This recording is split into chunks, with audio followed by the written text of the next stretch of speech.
Hey, what's up? It's Brian Altano and Mitchell Saltzman from IGN, and today we're talking about the upcoming fighting game Nickelodeon All-Star Brawl. Hey, Mitchell, what's going on? Not much. A lot of excitement on Twitter from what I've been able to tell about this game. This is going to be a big one. So in this video, we're going to talk about some exciting new gameplay additions coming to Nickelodeon All-Star Brawl. We'll check in with the fighting game community to see how some of them are reacting, and we'll talk about some potential long-term hurdles that could hurt this game in the future. Also, remember, we love Smash here at IGN. We love Nickelodeon. We want them both to succeed. It's fun to put them against each other, though, right? It just is. So, Mitchell, you're a huge fighting game guy, and today we saw something that made you and a lot of people in the fighting game community get really exciting. Let's talk about wave dashing. What is the community saying about this? Yeah, so let's back up and let's specifically focus on the Super Smash Bros. Melee community, because that's really the important distinction here. Right. So, for those that don't know, wave dashing is a movement technique that was like almost a necessity at the highest level of play in Smash Brothers Melee, and then was kind of gone from Smash Brothers all the way up to now. It was kind of taken away from the toolset that every character has. And basically what it is, it's a movement technique that allows you to really quickly slide across the ground without rolling. And so you're doing these really quick micro dashes that allow you to close the distance faster than you would if you were just rushing up. And instead of just doing a dash attack, which you normally have to do when you're moving quickly, you can do basically anything out of a wave dash. So that's really the important thing to know when it comes to why wave dash is such an important technique. It allows you to move quickly, and it allows you to do any movement or any attack right out of it. So it hasn't been in Smash Brothers. It wasn't, I don't think anyone really expected it to be something that you can do in Nickelodeon All-Star Battle or All-Star Brawl. All-Star Brawl, yeah. Yeah, and here it is. They specifically showed it off, and like with a really like kind of snarky like, oh yeah, and you can wave dash. I really love this though, because it's starting to feel like, you know, this is one of those things that I think people at the jump were kind of like, all right, this will be like a fun party game, to all of a sudden being like, oh, you guys are taking notes. Like, maybe you're getting kind of serious with this. And I saw your video on Twitter, and there are a bunch of people really excited about this, right? It got retweeted by Leffen, got retweeted by Hugs. It's getting picked up by a lot of like, you know, professional Smash Brothers Melee players, and they're like reacting to it on their Twitch channels. So it's definitely something that is a big deal in this community. And you know, if I think if they wanted to you know, they already got people's attentions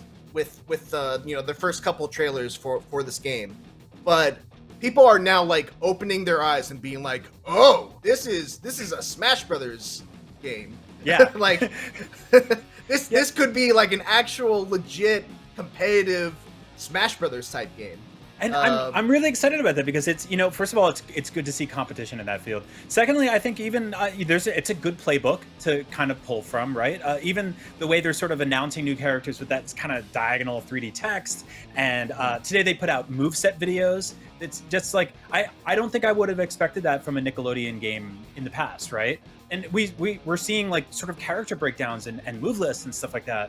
Are there any that like sort of are hitting your brain and making you go, oh yeah, I'm starting to see this shape up as a potentially competitive thing here? Yeah, I think the move list is like a really smart thing to do for building up excitement and letting people know what these characters are going to be like. I think they've only shown like 4 of them so far. They showed like SpongeBob, Patrick, Sandy, and someone else I can't quite remember right now. So none of those characters were like on the, you know, I want to play as the Ninja Turtles. I want to play. I want to check out April O'Neil. Cat Dog looks really interesting. So like once I see those move lists, then I'll start, you know, paying really close attention. But yeah, I think one of the more interesting things in that video where they were breaking down the mechanics of the game, they introduced wave dashing. They also talked about a couple of different ways that this game is different than Smash Brothers. So you now have a strafe button, and what it does is it locks your character in a single direction. It allows you to move any direction. So if you think of Smash Brothers, one of the most interesting things about it is that when you jump and when you move a direction, unless you're playing as one of the fighting game characters, you will turn to face that direction. Right. So that is, you know, that makes it kind of tricky if you want to do a specific move that faces the other direction, because let's say you go left and you want to do, you know, a back air, you're gonna have to do a bunch of tricks in order to face the wrong way and then jump and then use the back air. So with this, all you do is you hold down the left trigger, then you jump up, and you can basically jump backwards and still use a forward air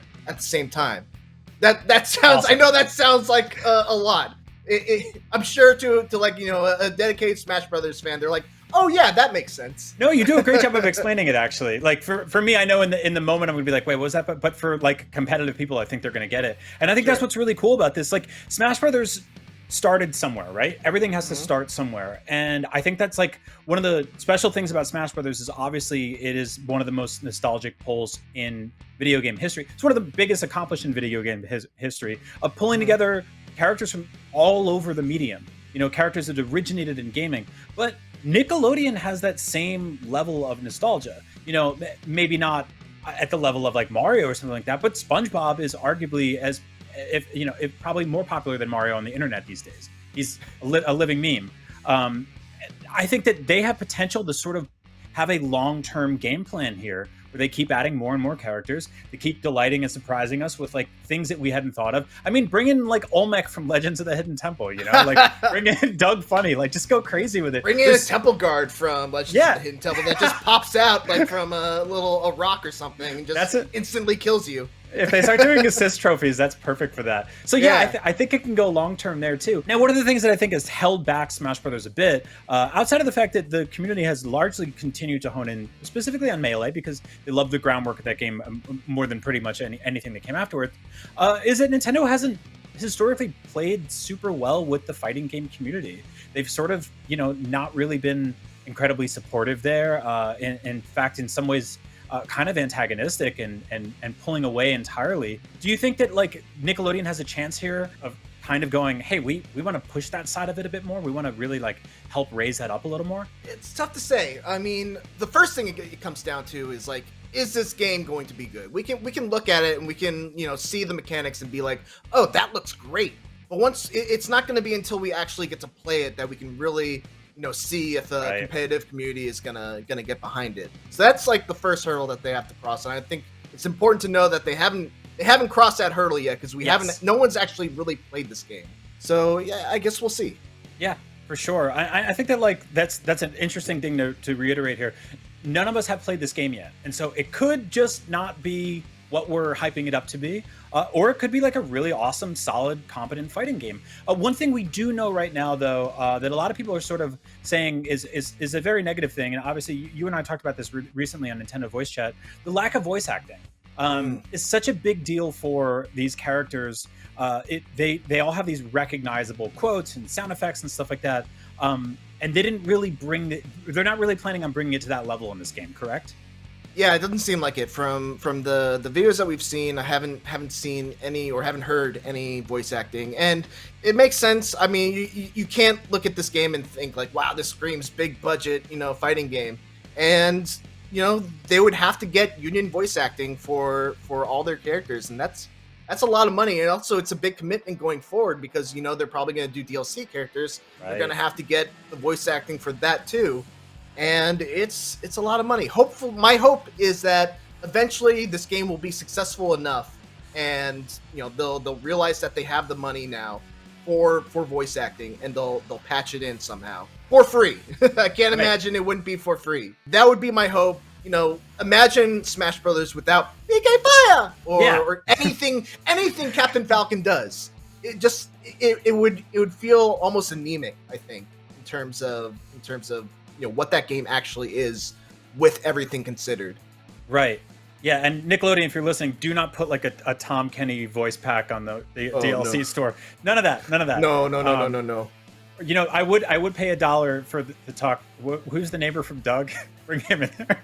Oh God, I forgot. I think it was also the principal. It's been a long time since I've seen that show. Now, ultimately, we've seen Nickelodeon sort of take on Nintendo sort of adjacent genres in the past. They've done their own take on kart racing. These weren't the Mario Kart killers or anything like that. They're just sort of fun, arcadey, casual takes on those things. But also, Mario Kart doesn't exactly have like a massive, deep sort of like Evo scene or anything like that, right? It's still been a fun party thing. So at the very least, this could be something like that.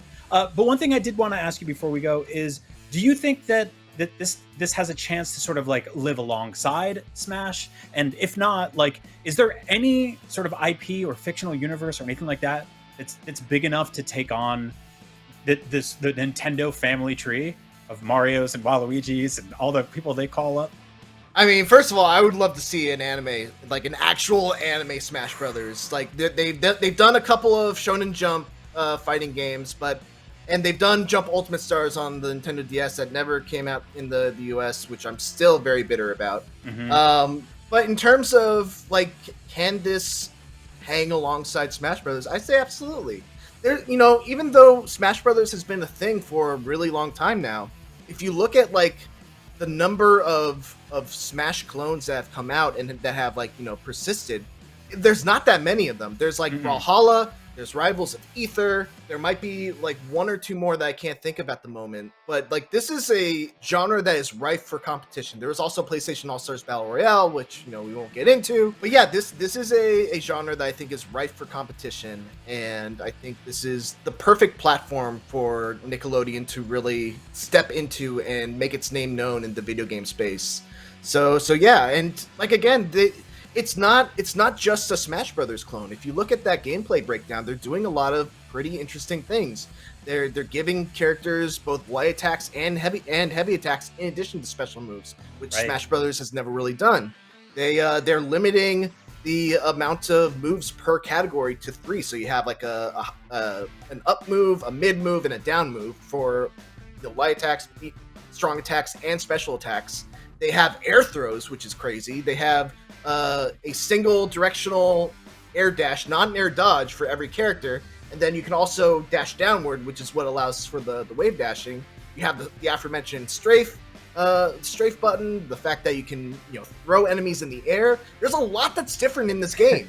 So yeah, it's gonna be interesting to see. This is not your average Smash clone. That's right. All of that, everything you're saying right now sounds potentially awesome. I think there's a chance this game could shape up. We'll see. Let us know in the comments what you think. Does Nickelodeon All-Star Brawl... I'm still getting my head around that title, by the way, because it's like a bunch of words that I feel have appeared in Smash Brothers game titles or in Smash Brothers game modes. You're basically mixing PlayStation All-Stars Battle Royale and Super Smash Brothers Brawl. That's what it is. Okay. I'm getting there. Either way, the game is supposed to be out before the end of the year, so hopefully we won't have to wait long to see if it can hold its own. And if not, you know, it'll still be fun. I have a feeling this will be a great game for us to play either way, because, you know, Reptar is going to be in it and he kicks ass. So, ladies and gentlemen, for all things Nickelodeon and the Rugrats and the Temple Guards, real monsters, and all real monsters, please. Oh yeah, the guy with the eyeballs, bring him in. Keep it locked to IGN. We got your back right here. See ya.